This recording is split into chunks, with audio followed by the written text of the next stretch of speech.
aim of the Touch and Rice podcast is to spread fun in the touch football community. We talk a little bit of touch footy chat, but mostly play games and throw some banter. Hosts Cess and Kimmy would like to pay respects to the traditional owners of the land on which we meet. My name is Jorgie Skiing, and I would like to acknowledge the traditional owners of the land on which we meet here today. Today we're meeting in Meanjin, and those traditional owners are the Yagara and Turrbal people. And I'd also like to pay my respects to their elders, past, present and emerging, and acknowledge my people, the Gubbi Gubbi people. Extend that acknowledgement to all Aboriginal and Torres Strait Islander people listening in today. Babu, hi Kimmy, Shanks. Hello. What's going on? And welcome to the Lukes, Saldo and Heck we have on board this evening. Really grateful that you've joined us today for the first time we've had, oh no, it isn't the first time. Apologise, Amelia and Jacob, we've had you guys on, but second time we've had 5 guests on.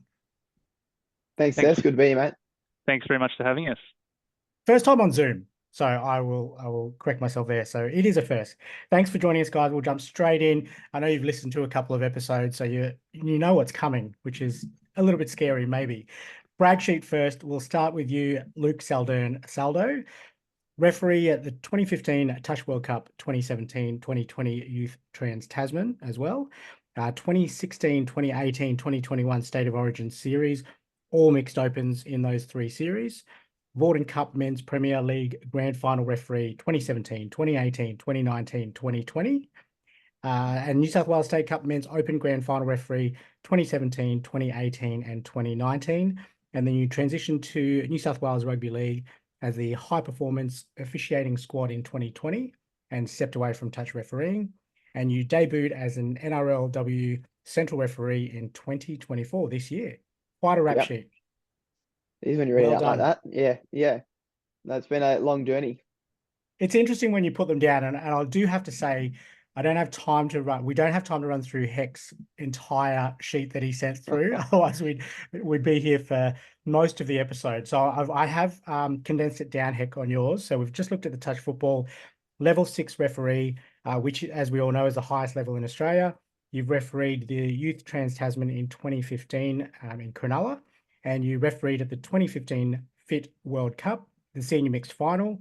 Refereed at the Youth Trans Tasman in 2017 in Auckland, and you refereed the NRL Touch Premiership 2018 and 2019, and you still referee in the New South Wales Vorden Cup and New South Wales State Cup.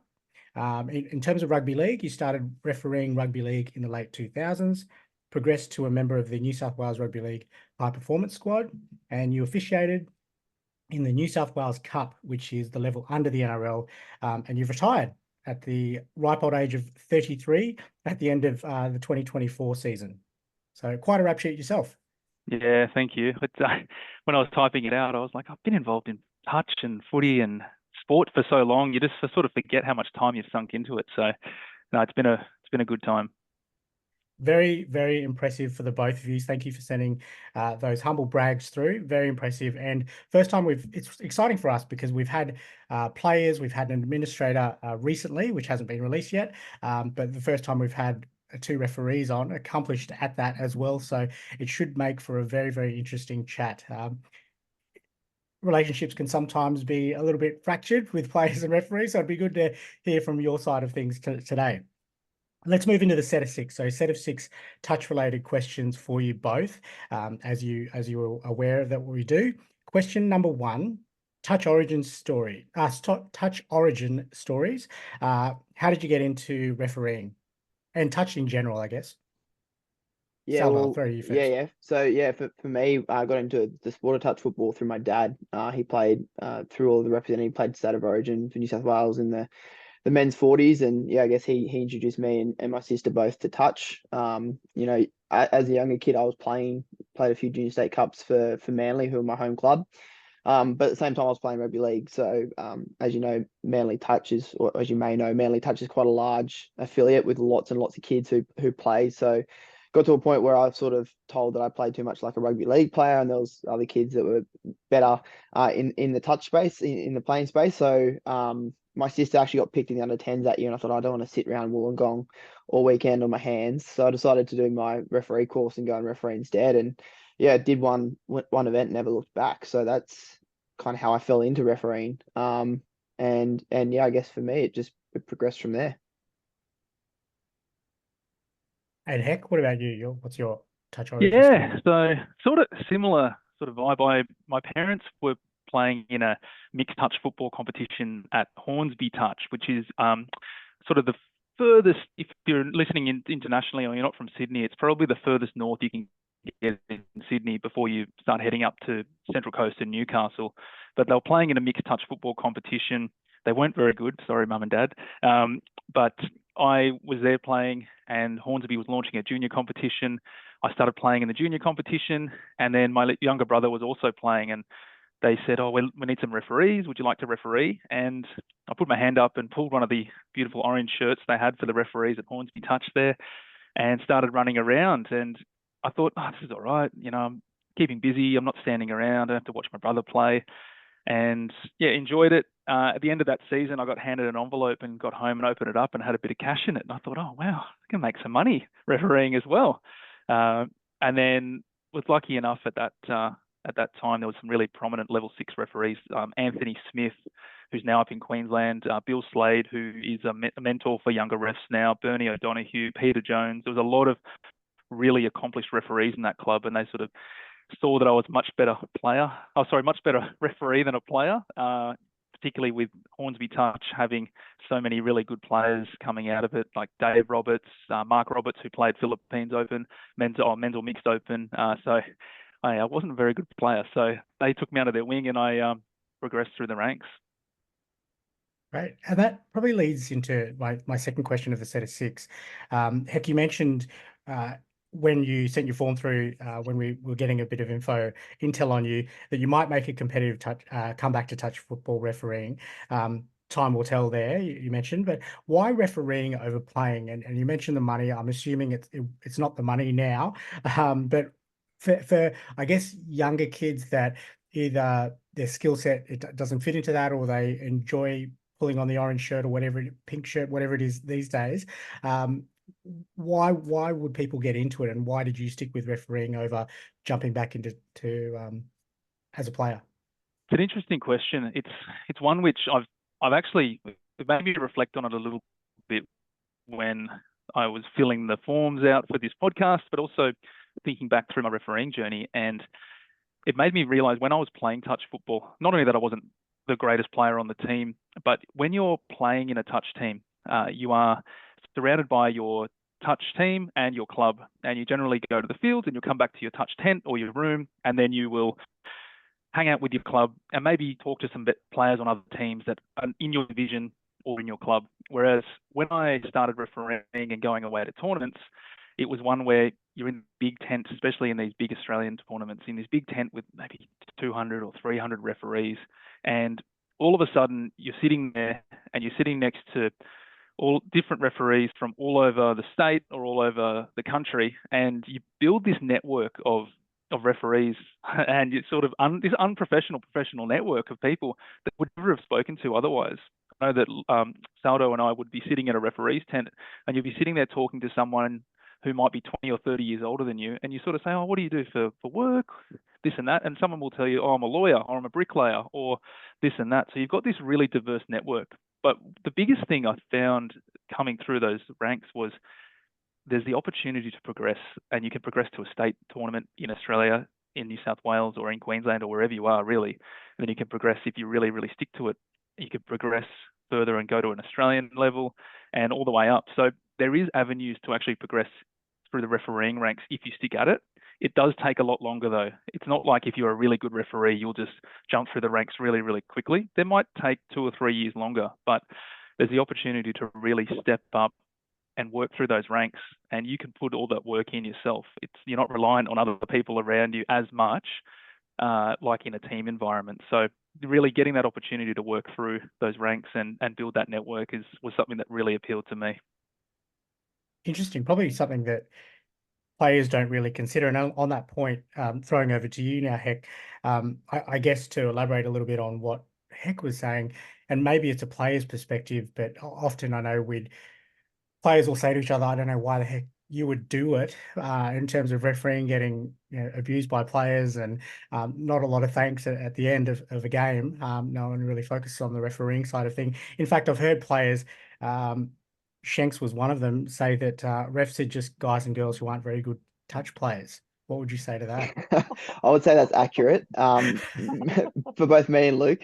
I think the best referees, you know, I know it's funny, but like I actually think the best referees are the ones who have failed playing the game first, because you get a bit of an appreciation and understanding for at least what it's like to play the game. So yeah, for me, it probably sounds weird, but I get enjoyment from being able to facilitate an environment for people to succeed. So like particularly when I got to those high performance levels, when I started to referee in the men's and women's open divisions, you do get an enjoyment factor out of being able to facilitate an environment for those elite players to be at their best. I think, you know, in touch football, and I think anyone who watches the game and knows it well can understand how much of an impact, you know, match officials can have on a game of touch, how much they have the ability to allow it to flow, as much as they have the ability to create a whole heap of stoppages that potentially don't need to be there. You know, of course, players play their part in that as well. But yeah, for me, I've found real satisfaction in being able to facilitate an environment for players to succeed. And that was my goal when I went out to referee a game of touch, was to try and allow it to flow as much as possible, not steer away from a big decision if it presented itself. Of course, you've got a job to do as well. But yeah, I think you build rapport through communication in officiating, and for me it was, yeah, like I say, it was just about getting enjoyment from facilitating an environment for players. But I think on Heck's point earlier as well, the friends you make through touch football, whether it's as a player or as a referee. Like I met my wife through touch football. She was a player, played for North with Kimmy's club. I don't know if you were there at the same time or not, but there's so many great people you meet through touch. So I think that's the greatest part about our game.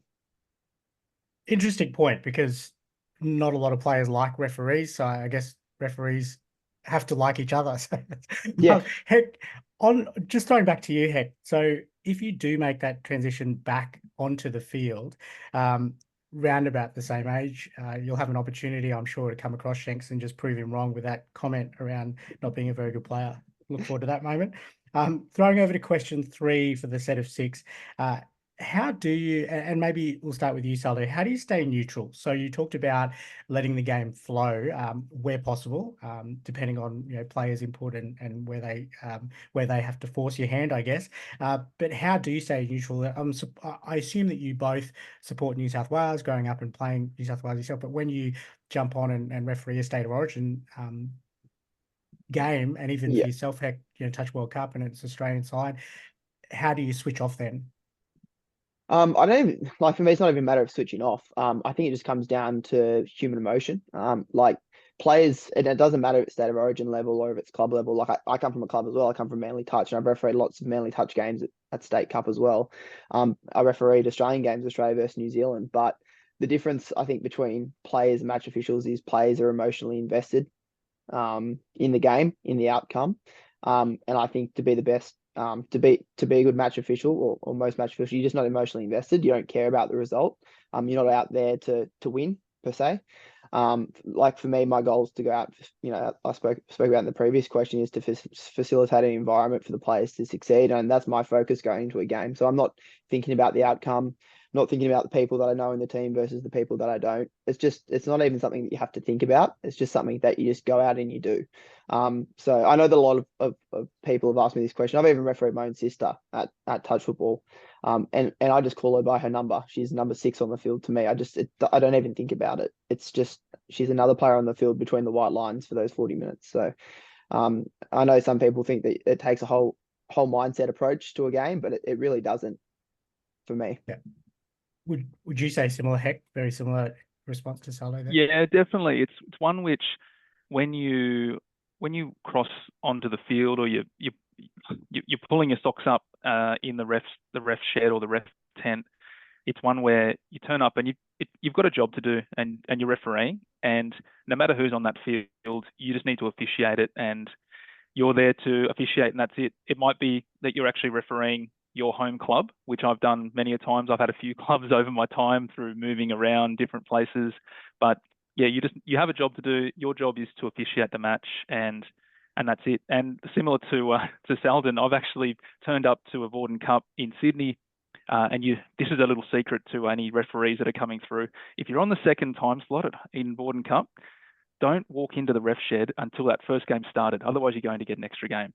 But I walked in 5 minutes before that first game. Oh, thank goodness you're here, Heck. And my partner was playing on the main stadium in Sydney in the Velodrome. And of course, here's the card, on you go. And yeah, I'm refereeing my partner. So you just have to referee and be completely objective, and you've got a job to do, and that's it. So yeah, it's just And the way is it left on the field, both partners and your sister, you make a terrible call on them? Is there any friction after the game or the drive home or afterwards? I put my own father in the sin bin. It was and I was young at the time too. I reckon it was a local touch. I can't even remember exactly what happened, but he lost his cool, and I didn't even realize it was him at first. I just saw red, turned around, and then realized it was him, and I was like, all right, well, you can go to the bin.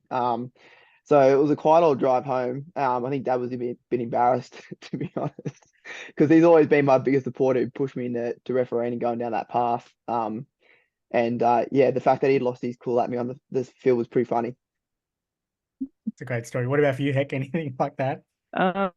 You sometimes get asked questions about what was in the car, trip back, and you just say, look, that's the way I saw it. And whether it's right or wrong, that's the word on the field. And the video, if the games are videoed, a lot of the games are videoed by those green VOs now, or you have a live stream or a broadcast. Sometimes that broadcast might be from a completely different angle that the on-field match officials are at. So you just have to say, look, that's the way I saw it at the time. And, touch football is such a quick game, and you just make a decision on the run. The one where sometimes people get frustrated, come up to me and ask me, oh, this happened in my game 2 time slots ago. What would you have done in this situation? And straight away, I'll just say, well, I wasn't there, I didn't see it, and I'm only hearing one side of the story. But yeah, there's sometimes some testing conversations, and you just need to be very diplomatic, I'd say. Yeah, I was going to say that's a very good neutral answer. Question number 4 on the set of 6 for you both, and maybe it was your dad, Sally, maybe not. But what is the best sledge you've received on the touch field from a player? Oh, jeez. Don't even know if I can say that on a podcast.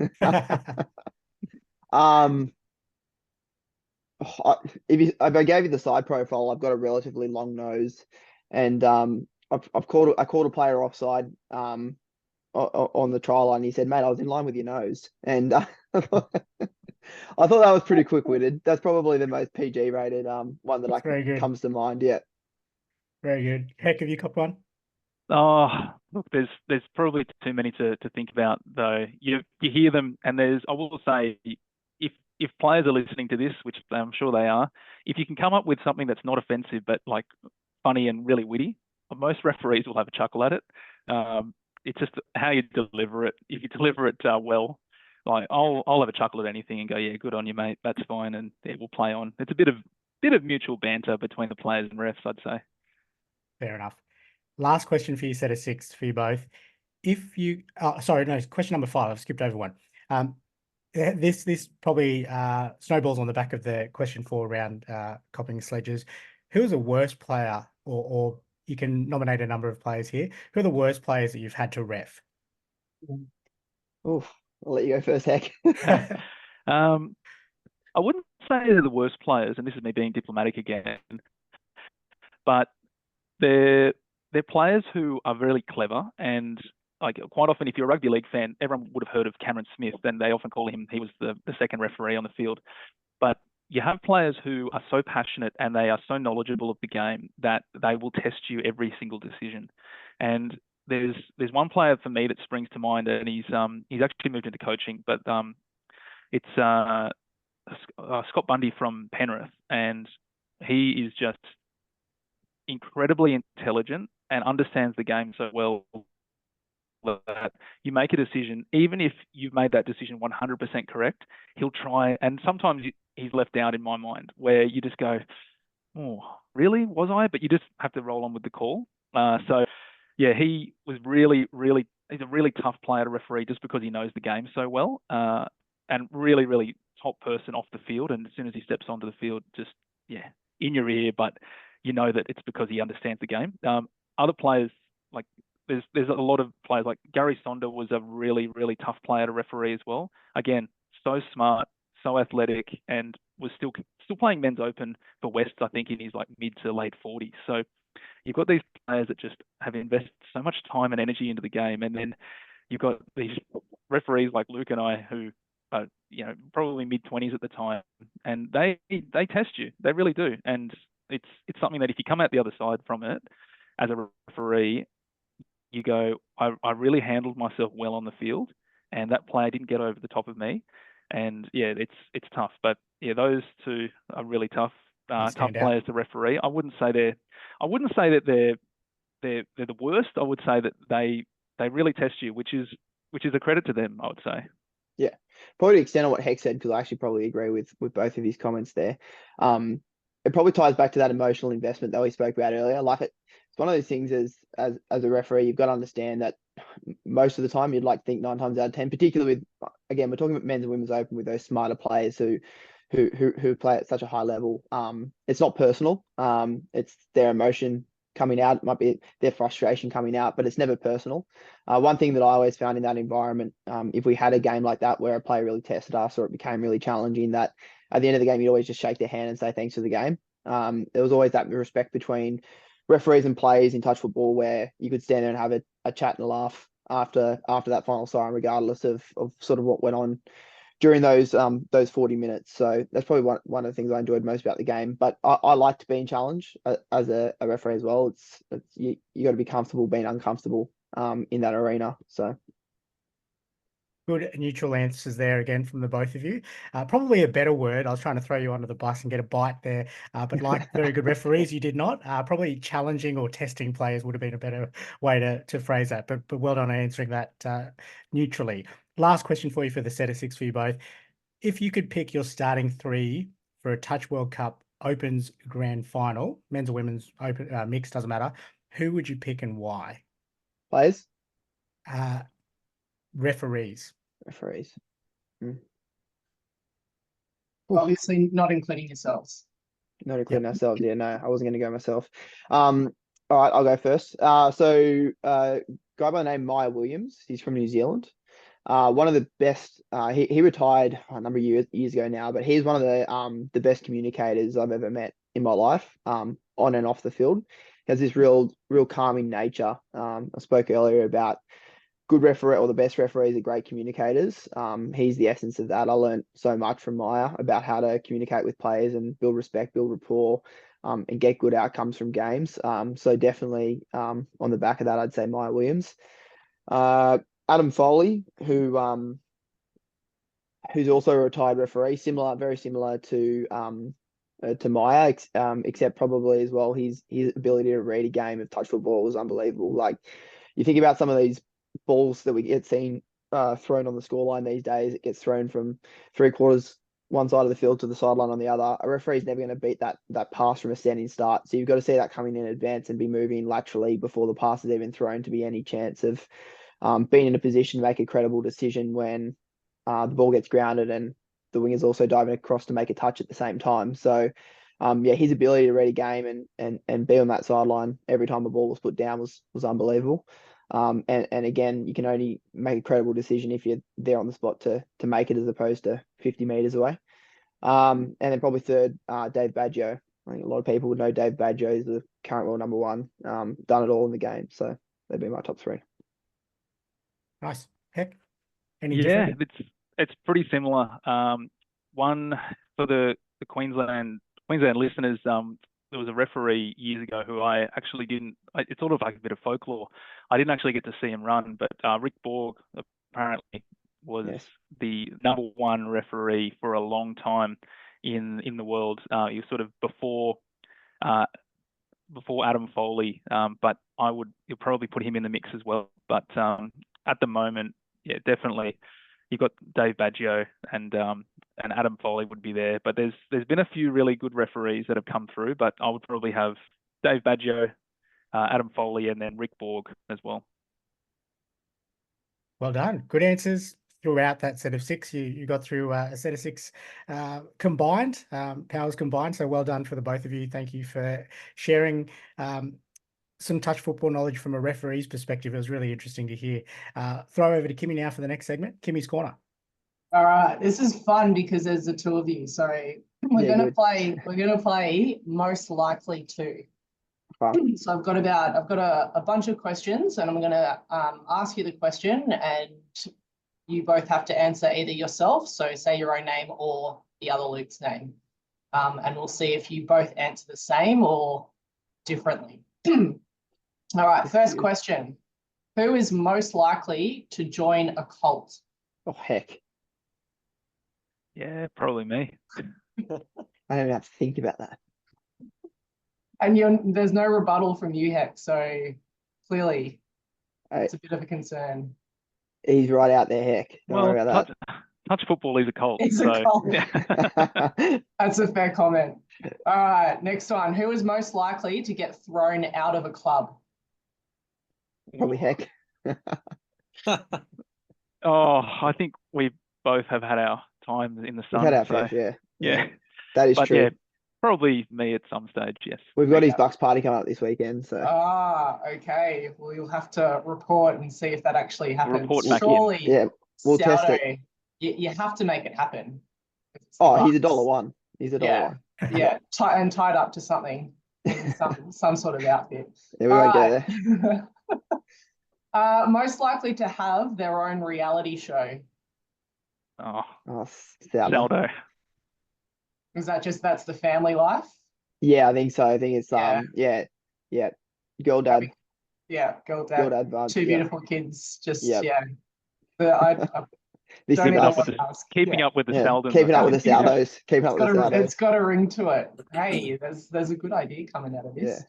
Yeah. Who is most likely to become an influencer? Saldo. Oh, Saldo. Rach can run my my profiles for me. Yeah, fair. Pretty fair comment. All right. Who's most likely to take 1 week to reply to a text? Saldo. I'm hopeless. Saldo's pretty Actually, hopeless. if I look at my text messages right now, my unread messages is currently sitting at 64. So I'm on fire. I'm hopeless, honestly. I feel like I work And I I- work 7 I literally work 7 days a week, right? So my Monday to Friday, and then I've got rugby league on the weekend, Saturday, Sunday reviews, like never ending, 2 kids. Can I No ask time, how no time for many texting. how many different conversations is that unread 64 across? Is Oh, that just like quite a a few. couple of group chats, or that gives me No, anxiety? that's a lot. It's a lot. There's probably there's probably in excess of 12 like different things here. I know it gives me anxiety too, don't worry. I feel like the worst bloke in the world, but oh, I feel like So- Luke, Saldo, you're the type of person who, if you don't respond then and there, You're not good getting luck. one. Yeah. Yeah. I'll worry It's about going that into later. it's going into the later pile. yeah. Well, we should feel pretty like happy you got back to us pretty quickly. So Yeah. actually you replied before Heck did on the last true. text. So all right, feeling very important after that one. Next one, who's most likely to intentionally give the wrong directions to tourists? Heck. Just Yeah, I'd probably just do it for a as a laugh. joke. Yeah, Probably do it as a joke. Yeah. I can see that. Who's most likely to cancel plans at the last moment?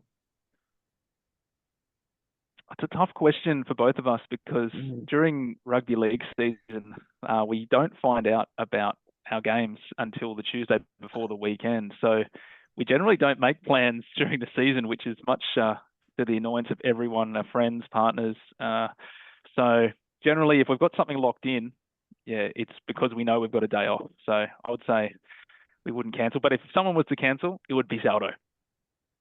Yes, I'll cop that. That's what when you're a girl, well, just when you're a dad with Yeah. young kids, it's a given, isn't it? Yes. All right. Who is most likely to be killed first if they were in a horror movie? Probably Heck. Yeah, probably me. I'd be doing something silly. Something stupid. You'd probably be trying to make friends with the killer as well. Yeah, Whereas probably just have a Saldo's chat. probably Be like, I know what's happening. I'm straight out of there. Yeah, I'm out of here. have a chat with them and go, oh yeah, what are you up to? What do you do for work, mate? All right, next one. Most likely to end up in jail. I don't keep. Okay, I'll take it. I was gonna say Heck, but I'll take it. I've thrown a few your way. Why? I I just think you'd probably hurt someone if they hit that nice car of yours. True. Do you not own a nice car, Heck? No, I've got a scooter, which He I got my bought off Saldo. And he also got my hand-me-down car as well. If I need to sell a vehicle, I just call Heck. He Fair. buys it. Actually, I've got a lemon that I want to sell. Heck, we'll have a chat after this and take it off my hands. Sounds good. All right. Who's most likely to eat something off the ground? Heck. I would. I'm not letting that go to waste.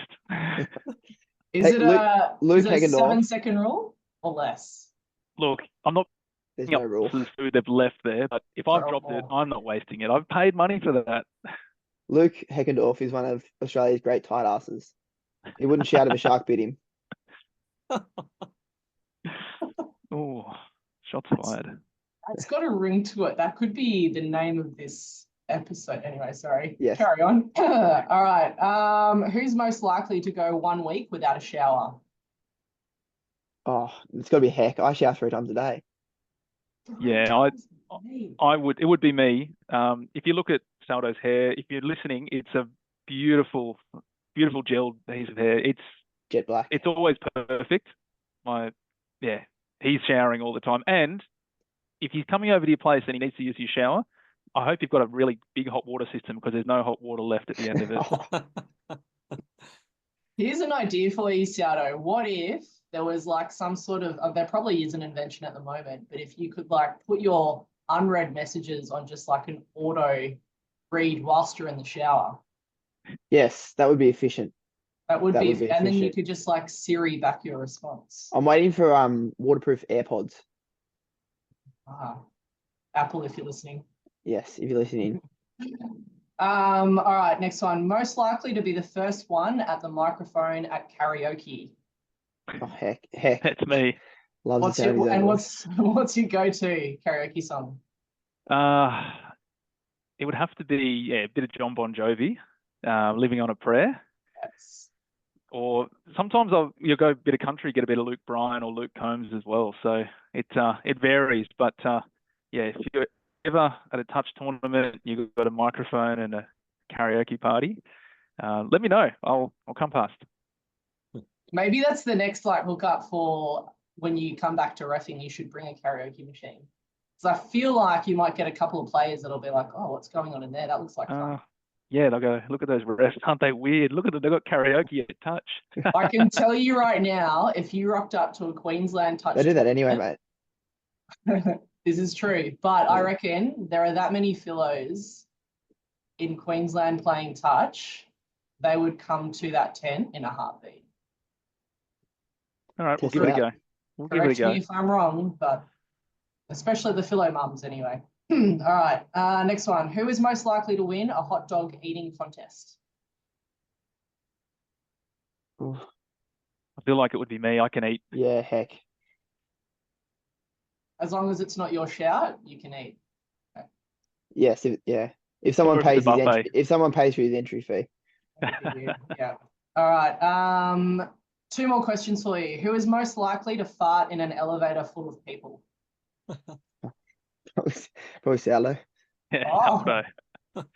He's just a grub. Would you be facing the people or facing the door? I'll probably do the decency of facing the door. I'd want to see it. I'd want to like see it drop and then just be like, oh yeah. You'd have to edge it out. You can't just. It'd be like Jim Carrey when he jumps out of the lift in that movie. All right, final question. This is like back in your single days. So rewind at least a decade. Who is most likely to go on Love Island? I'd like to think it would be me, but Saldo's got the looks for it. He's always got his hair done. He'd go on there. Yeah, I don't know. I don't know if I ever want to put myself in that kind of spotlight. We'll go with Heck, since he said he'd do it. And why Heck? Heck jump loves on there. himself. That's Jump why. on there, talk to Like most people. people on those shows. Yeah. I'm glad you answered the question as well, Heck. That was the Saldo, but we'll take both. All right, that is the end of my questions. Well Survived. done, Kimmy. Well done, gents. Next part of the podcast are the games. All fun and games now. You'll have to give up the whistle because we're going to hand it over to Shanks as the referee for the next two segments. So Shanks, over to you. All right. So we'll get a team up between you two guys. So I'll get Heck to choose a number 16 or 9. 16. 16. Okay, that means you're teaming up with Cess. And Let's go, Heck. Sal, you're with Kim. Depending on the game, that's a win or a loss for you, Kim. Yeah, well, that's all good. So You- you'll both Okay. know probably, and to any of our new listeners, that fiercely competitive, and you guys both touched on this before we pressed the record button. Kimmy particularly fiercely competitive when it comes to these games, because at the end of the season, whenever that may be, the loser has to jump out of a plane and skydive. So play your hardest, Heck, please. I'm a couple behind Shanks, I believe, at this stage. 10-8. Yes, you I are. think It's the score 10-8. is. Yep. All right, let's go ahead. Bring it back. I need evens, please. So beginning with this first game, we've played this one before with Jacob and Amelia. We call it the password game or the guess the word game. So you'll have an explainer and a guesser. So we show the explainer the word. The guessers close their eyes in this case. And they can only say one word, take turns. They can only say one word for them to guess that word. Just one word. So you're going to hold the word up? Yes, I've got Shanks? words here. Yes, so Excellent. we'll Okay. start with. Let's go. Kimmy and I will explain first, and the Lukes can guess. Okay. I think, as our guests. All right. So, I'm nervous for you, Kim. so Luke's Okay. close your Let's eyes for the go. moment. Yep. Oh, you got to zoom. Yeah. Okay, we got it. Got it? Yeah. Okay. Heck, Luke. you good. Oh, sorry. We'll go. Kim, you can start because, yeah, you're a quick earlier number. All right. I'm hoping I'm just going to get straight to the point. Are you ready, Saldo? Born ready. Are you ready? Lift. Elevator. Damn it. Hey, I don't you Got said it. fart. You should have said fart. I would have been all over it. Yeah, that's True. True. I was hoping you would. It's a good guess. I probably would have said lift as well as my clue, but I was hoping you were thinking like lift up. But well done. Nice. Over to the boys. Yep. So, Cess and Kim, close your eyes. Oh, it's blurry. Hang on. Oh, there we go. Yep, got ya. Okay. All right. Good. Yep. We'll start with Heck now this time. All right. Movies. Cinema. No. I was thinking something else. Please don't be what I was thinking. No. We're flying. We're flying, Kimmy. Food. Damn it. Popcorn. Yeah, we did. Ah, there it is. As soon as I knew Luke was going first, There Heck it was going is. first. I Sorry, knew. Heck. I knew. wanted to say popcorn. I should have said as soon as I said That- cinema, I was thinking it was going to be It's popcorn. very strategic. That first Damn it. word, Yeah. you got to hit it. Otherwise, it's Yeah. very hard. Boom. Damn. All You got to right. hide. You got almost got to hide it from them. Yeah, it's Yes, going to be basically. Yep. really it's very hard. blasé for the first one. All right. Over to us. Yes, over to Cess and Kimmy. So close your eyes, Yep. boys.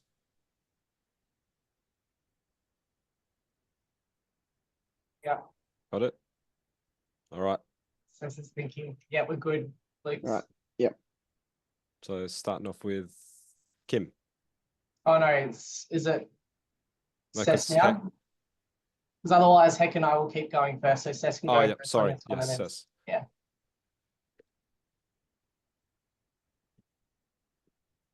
Interesting. Thinking. Oh, this is a hard one. Okay, I'm going to say champions.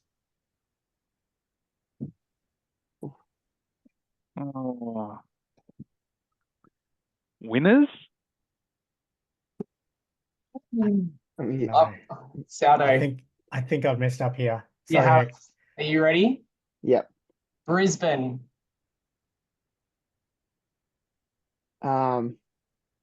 Brisbane Lions. Oh, yep. Boom. I had AFL, but I know that they won. And I listened to the last podcast where I found out Cess loves the Brisbane Lions. I See? do. Yep. Yeah. Doing your That's- research pays off. And that's why I put it in there. Yeah, Premiers, well done. Cess. Premiers. Yes, I know. But would you have said Lions if I said Premiers? Probably not. No. Oh, we're struck. What is it? Three zip. It is 3-zip. We can come back. What have you got? How many have you got? So I've got 7 all up. So there's Okay, a bit heck, of time. let's get on a roll here. What have we got? 3, so 1 to get. How Yep. good. Yep. So All right. Cess and Kim, close your We're eyes. in the head. We're in the head, Kim. Okay, yep. Got it? Yep. All right. I think it's Sal to start. Okay. Space.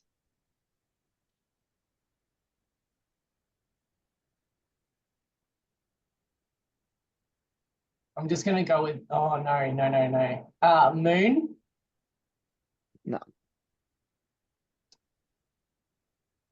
All right, Cess, you ready? I'm going to be inclusive. Person.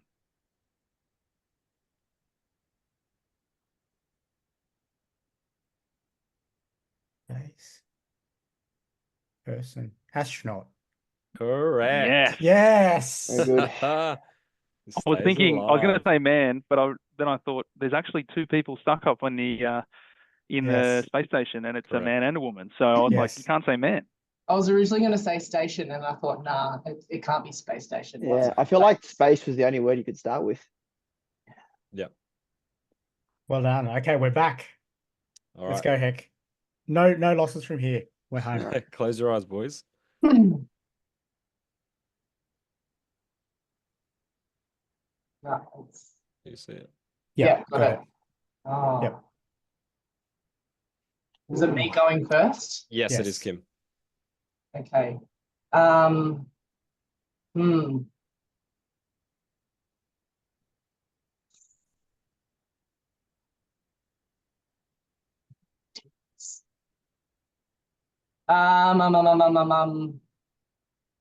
This is tough. Olympics. Oh.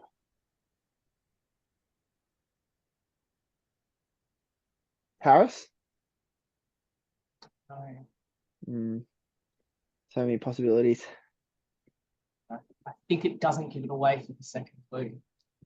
Heck, come on. Competitor.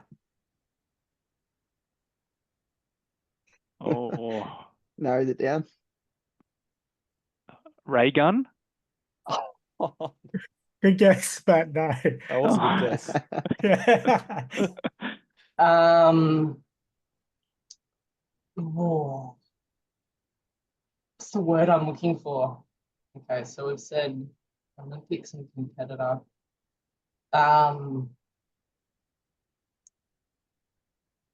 Oh. It's basically the same word that you just said that I'm thinking of. There's a lot of silence, so sorry.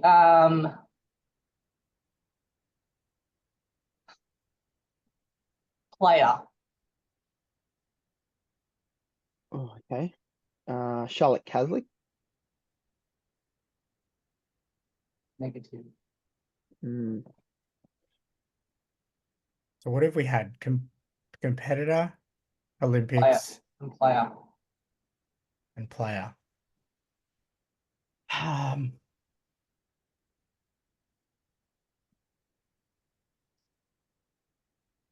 Professional. I'm going to guess it's athlete. Correct. Yes. Ah. Yes, Heck. My Oh. Here we afterthought. come. My afterthought was actually to say like jock. Probably should have gone with jock. Yes. Yeah. Here we Thank you. go. Come on. We're on the comeback here. They're on the All comeback. right. What Got is it? two What's the score strikes. check? 3-2. Score 3-2, and there's 2 to go. Are we covering? Right. Yes, Yes. you are. Yes, we are. All right. Ready? Very good. Yep. Got it. All right. It's Heck now. Oh, I'm going to say martini. Espresso. Nice. Yes. Yes. Nice. Espresso martini. I actually didn't even think of that. That was really good. Great Well played. clue, Heck. Wow. Great Well clue. played. Awesome. I All I right. almost said cocktail, but I would have struck Does myself. opening That your was- eyes like an owl count as cheating? It helped. It helped me. Yeah. If Martini? you're listening, I opened my eyes like they're like dinner plates and said martini. So yeah, hopefully that got him. They got us across the line.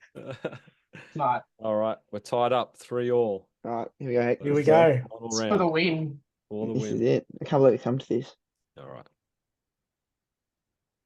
We folded like the Queen of the Origin team here. Yeah, okay. All right. It Man. is Cess to start. Yeah. Oh, no pressure, Cess. I have to be super broad here because if I give any sort of anything that Kimmy can jump on the back of, it's done.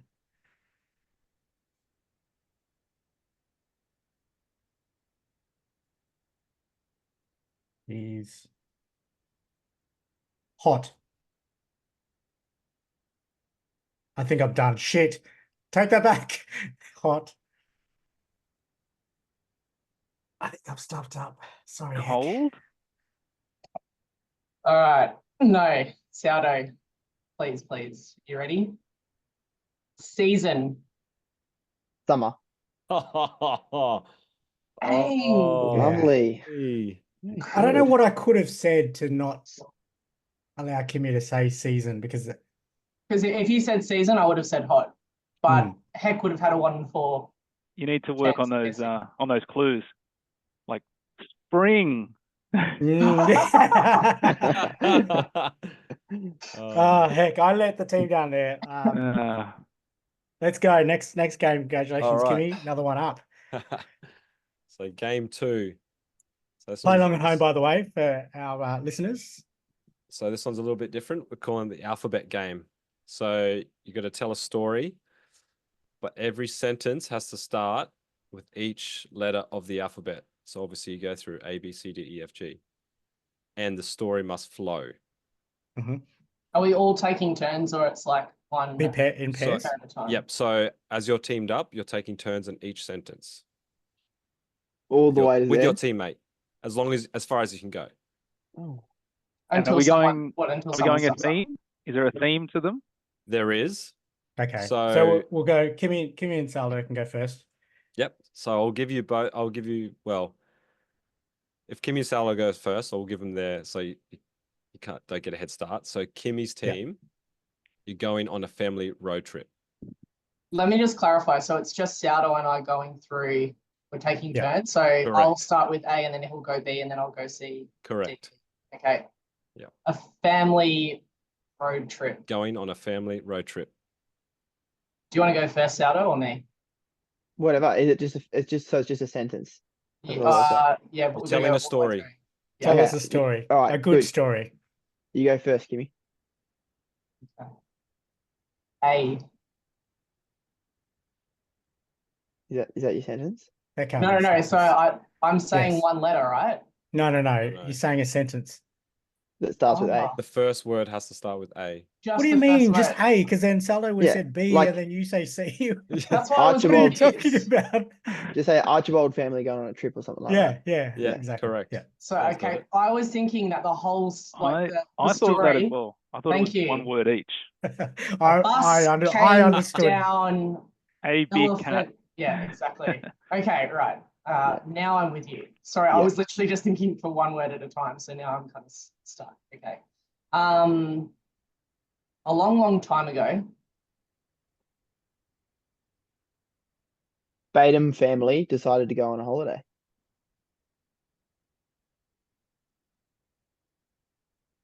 Chelsea packed up all of the bags. David did too.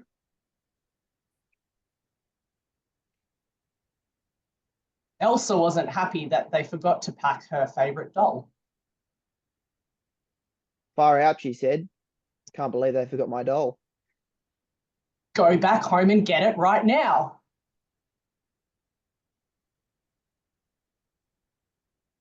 Henry, the father, turned around and said, "We've driven too far. We're not going back." Gosh, damn it.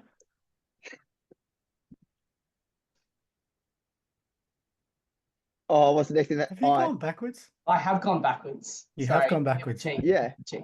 I. Oh, Henry the father went back over. I think You that's needed where I. it ends. That's where it ends. Had to flow. Needed I. That was going very well, actually. It was. I got too felt like excited. it could have just have been a very, very, very big family. I was I expecting know. We could have an gone through. Indigo and then a Jacob. I thought it and was going to go that way. Kelly. Yeah, that's ridiculous. New Okay. rule. You can only use one name. All right. So Cess and Heck, your topic is going on a blind date.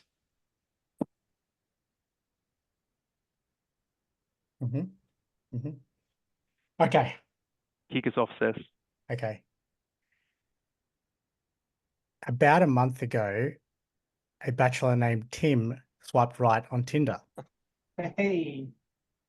Bridget thought about swiping left, but she also swiped right. Can't leave her on scene, said Tim to himself. So he messaged back and set up the date. Danger, danger. I have to do my hair. Extra care Tim took when picking out his suit and tie for the date. Far out. I'll have to do my makeup as well, she said. Great. I'm so glad that she has locked in this date. I'm so excited, said Tim. Hurry, I'd better get ready because I'm going to get picked up shortly. Is she even going to show up? Tim asked himself. Just in case, I'll call a friend and get them to call me about half an hour into the date, telling me that there's been a big catastrophe, just in case I want to get out. Killing myself with anxiety, Tim thought as he drove to the restaurant, palms sweaty. Look over there. Sweaty Palm Man is at the table. That flowed well. Man, oh man, what a picturesque woman she looks like, Tim thought to himself. Negative. This is not good, she said. Oh my God, she's the most beautiful woman I have seen. I'm so glad I swiped right. Please, please, please hurry up and call so I can get out of this date. Rest in peace, Tinder, because I've found the one, Tim said to himself. You missed out on Q. Miss Q. Oh, that was going so well. Damn it! Unbelievable. Well, safe to say, Cess won that round. Cess and Heck. You guys Well, had me hey. hooked on that one. I wanted to go get a bag of popcorn from the cinema. Look, it's up here. That could be a romance novel. I Touch feel of Ice like romance novel. if there are any graphic artists out there, I feel like we could make that into like a little short feature film. Well done, Heck. I felt Thank you. we were locked in Well then. done, Good guys. job. Rolling Very through well that. done. So Shanks, extra one to Kimmy there. So 11. What are we? 11-9. Yeah. Correct. Okay. Yep. Excellent, mate. On that one. Next part of the podcast, Shanks, still with you. Yep. Shout out. Shout out. Well, we've only recorded the episode a couple of days ago, so there hasn't been an opportunity for any social interaction. So to everyone out there, just remember to comment on our socials for a chance to get a shout out in the next episode. If you enjoyed this episode with Saldo and Heck, please share it with your friends, family, touch community, and don't forget to rate and review us on your favorite podcast. And 5 stars if you really like it. I actually I'm gonna hijack your shout out section because there was a post. So one of our previous guests Quinn Whitaker, who I think both of you guys know, isn't on Instagram, but he is on Facebook. And there was a late post that went up today, and he shared it to his socials, and it got a lot of loving. I think a lot of people, he doesn't really post a lot on socials. So as soon as he posted just a pic of his episode, we'll give a shout out to another fellow referee from Manly, Tour Masters. And yeah, his comment was, "The man, solid bro." And I feel like we can all hear him actually saying that with the biggest smile on his face. So Nice. we'll give a shout out to Tua, fellow referee. You guys know him quite well, and he's obviously from Manly Touch. Fitting Very that we nice. mention referee on our shout out today. Well done. Previous guest question, Shanks. Next segment, we Yes, have something from Pell. Yes, Our- so we previous guest Chris, aka Pell, from England Touched, he's asked. He says, "I love cooking. It's my favorite pastime and the only way I truly switch off from work. You get to choose one person to cook a three-course meal for. Who are they? What three-course meal do you cook and why?" Oh, I was not expecting this question. A three-course meal. So it could be anyone, or are we talking from the touch community? Could be anyone. Oh, a really Is good it question. celebrity Shanks, or just anyone? I think it's just anyone. Just anyone. Okay. No, it's good. Are we It's a all good answering question. this or? Yeah, each one. So Hex, Okay, Hex can alright. go first, I think. Yeah, I am not the greatest cook, but I think a three-course meal. I'm a big fan of Italian food. Well, I'm a big fan of food in general, so it doesn't really matter what it is. But I think I would, cook a nice three-course Italian meal, starting with garlic bread, lasagna, and then finish off with a tiramisu or maybe an espresso martini for you, Seth. Oh, yes. Wouldn't sleep. But I think the person who it'd be really interesting to have a conversation with and just to see if he's actually like he is in the media would be Donald Trump. Just to get an understanding of like, is this all a show, or are you who you are portrayed as on TV and everything? So yeah, I think he would eat Italian food, but yeah, I think that would be quite interesting. Maybe a little bit scary as well. Who knows? That's a good one. Interesting. Good answer. Saldo. Oof. Can I have more time to think about it? Yeah, absolutely. Kimmy, have you got someone? What are you cooking? Yeah, so I'm the same as Heck. I'm not like much of a chef. I like to eat out a lot, as most of my friends would know, but I would probably cheat in the first course and put on like a cheese platter. Does that count? We're just gonna Cooking loosely. Yep. play through. And then the second course would be vodka pasta. It was one of my answers for what I would cook. Solid. It's like my go-to, never fails yet. And then the dessert would probably be a tiramisu as well.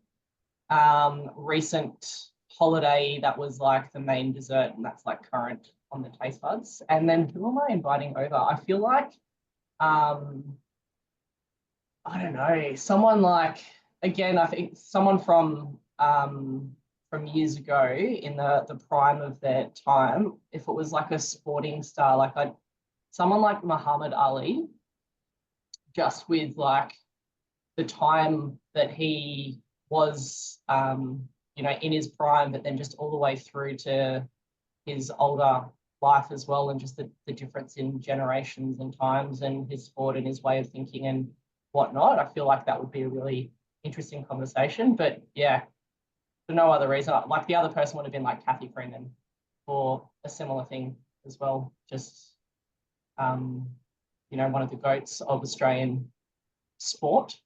I feel like that would be a really interesting conversation. Yeah. Shanks, you can go next.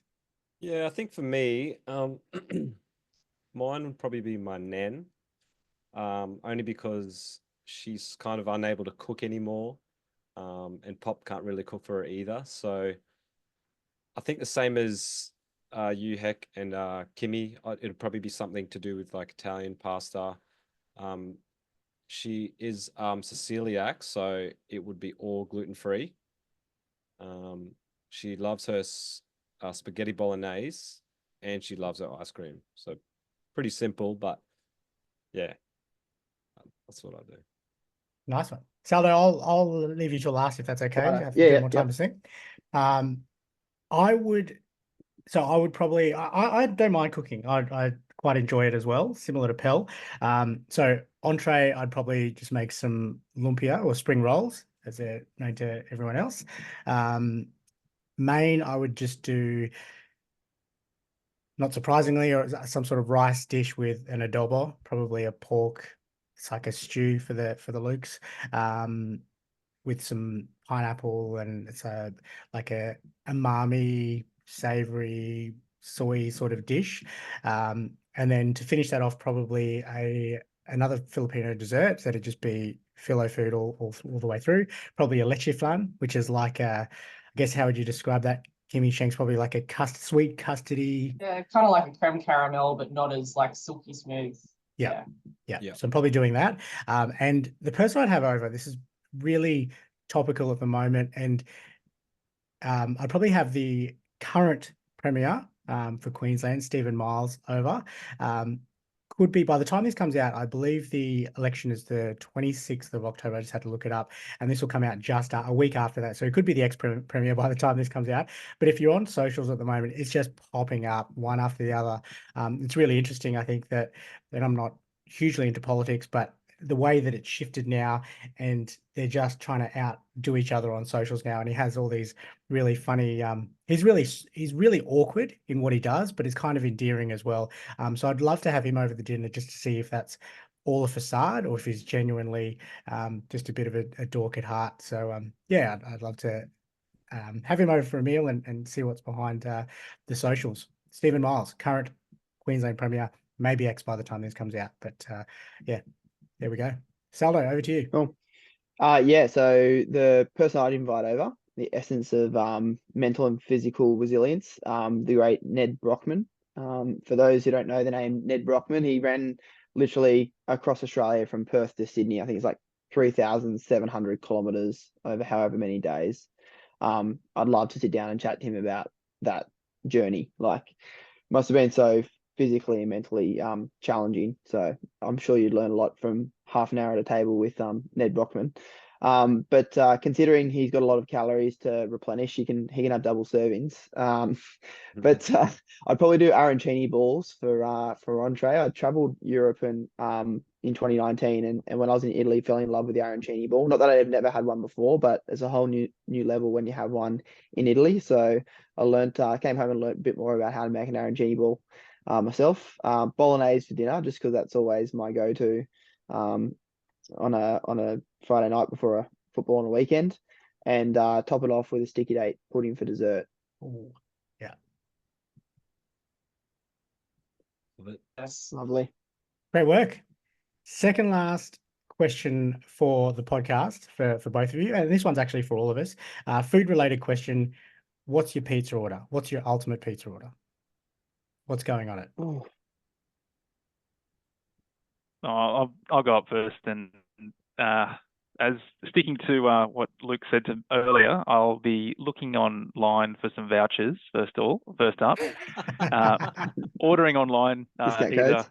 Pizza Hut or Domino's, probably. Sorry for naming some brands. Maybe you'll get picked up and have a partnership. And then probably just ordering meat lovers with extra meat, and maybe washing it down with a Coke Zero to feel healthy. Very good. I love it. Salo, what about I'm you? a chicken supreme every time. Simple. Simple chicken supreme every time.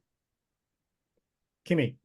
It depends where you're ordering it from. Like if it's just your stock standard takeaway joint, it's a Hawaiian every day, because I feel like you can't stuff it with Hawaiian, and I do like the pineapple on a pizza. But otherwise, I'm actually taken a liking to like a chili prawn pizza, but it's got to be a good like chunky prawn. I hate it when it comes out and there's not enough prawns like per slice. And so there's always that one slice at the end that's just got nothing on it. It's got to be loaded with, yeah, good prawns. Shanks, what about you? I think for me, I'm the same as Heck. It's going to be meat lovers, and it's going to be thin and crispy. Ooh, and crispy. Yeah, I'm a thin and crispy guy as well. And if Heck's got a spare voucher, I'm probably grabbing one of those and going the Godfather. Love a good Godfather, bit of spice, and I'm probably getting the chili flakes out of the cupboard when it comes and throwing some more on. What's a Godfather? Is that just like full of meat? It's like basically a hot meat lovers. Like an Italian sort of, yeah. Wow, you guys are all It's meat pretty good. lovers. I forgot that my first go-to would be a mushroom pizza. All good answers. Controversial, clearly. Never mind.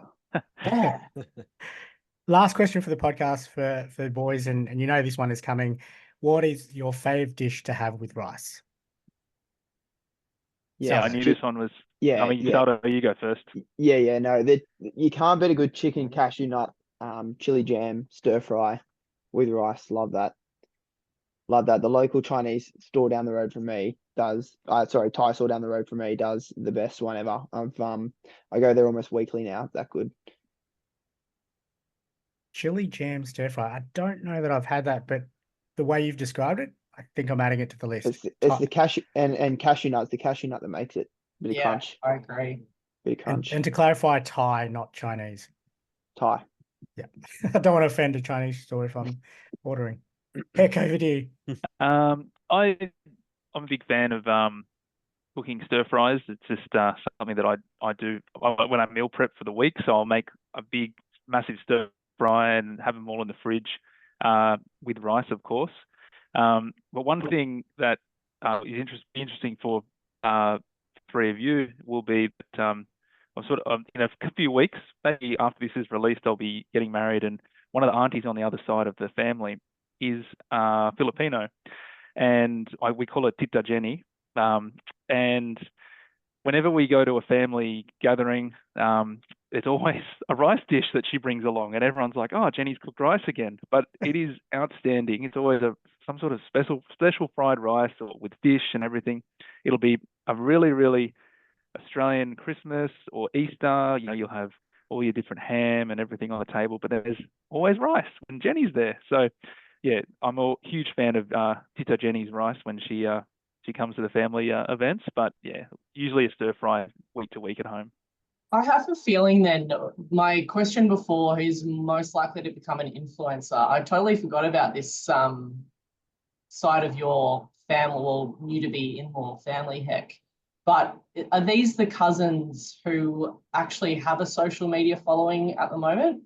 They have a huge social media following. I know these boys, and like I don't know them, but they've popped up on my page, and their content is hilarious. Like, I don't know if you guys have seen it, but every time the Philos are like, "Oh, my Filipino mum, this, that, and the other," and every single Filipino mum is the same, but all the stuff that they kind of make fun of and mock. What about that? Yes, I know who you're talking about. Yeah. I'm pretty sure she's featured on their TikToks. Yeah, once this is released, I'll put it in the comments so you can have a look. But yeah, they will be my family soon. And yeah, I wouldn't think I'll be featuring on any of their content, being the maybe after the Bucks you might. The Aussie referee. We'll have a chat to them. We'll see. Heck, just to further ram home that point with the rice, I promise you could just be having the family over, or the extended family soon, for a simple Friday night bucket of KFC in front of the footy, if it is footy season, and Tita Jenny will probably bring a pot of rice along to have with the KFC. Yeah, and I will gladly have it. I'm more than happy. Yeah. On that point, good luck, best of luck with the Bucks, but also the pending wedding. Hope it all goes well. To the both of you for the Bucks, for that matter. Look forward to see some footage and stories that fall out of that. Thank you both very much for joining us on the podcast. It really was excellent, getting a referee's perspective and getting some stories and thoughts and just what goes on behind the scenes that, maybe players weren't aware of in the touch community. So really appreciate you always jumping on and giving up your time. No, thank you. Thank you very much. I will say I did actually make a mistake earlier. It wasn't Scott Bundy. It was Scott Buckley. Scott Bundy is a champion player from up Doyleton Way, which is just north of Sydney. Scott Buckley, or Jack, tough player to referee, but I just wanted to clarify that. Scott Bundy, if you're listening, it's not you. I apologise. I apologise profusely. I did wonder myself. I thought I misheard you, but anyway, there you go. No, thanks for having us, Cess. It was awesome, mate. Thanks, guys. And for our listeners, thank you very much for jumping on. As Schenk said before, if you've enjoyed this podcast episode, I'm sure you have, with our 2 new referee friends. Be nice to them if you see them out on the fields. Don't throw too much chat, because you know what goes on behind the scenes now. They are wonderful guys. Thank you for listening. And until next time, we'll see you on the 7. Can't wait. Thank you for listening to the Touch and Rice podcast. Please join us on all our socials, including Facebook, Instagram, TikTok, and YouTube at Touch and Rice Podcast.